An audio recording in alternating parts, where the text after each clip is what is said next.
Hey everyone, we continue Self-Reflection Week with a parable from the Gospel of Luke. Jesus told this parable to certain people who had convinced themselves that they were righteous and who looked on everyone else with disgust. Two people went up to the temple to pray. One was a Pharisee and the other a tax collector.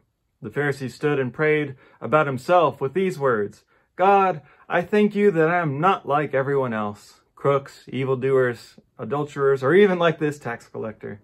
I fast twice a week. I give 1/10 of everything I receive." But the tax collector stood at a distance.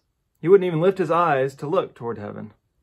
Rather, he struck his chest, saying, "God, show mercy to me, a sinner." I tell you, this person went down to his home justified rather than the Pharisee.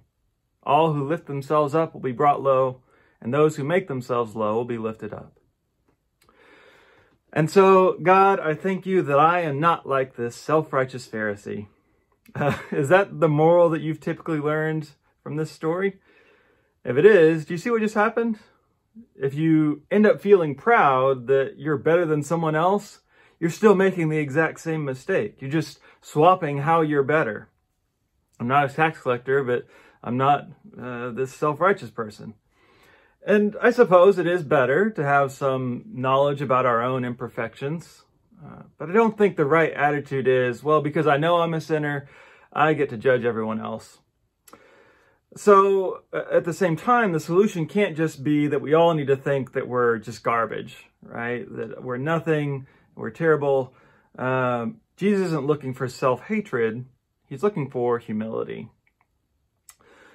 Because when you know what you need help with, that's when you can open yourself up to experience the grace that God is already offering to you.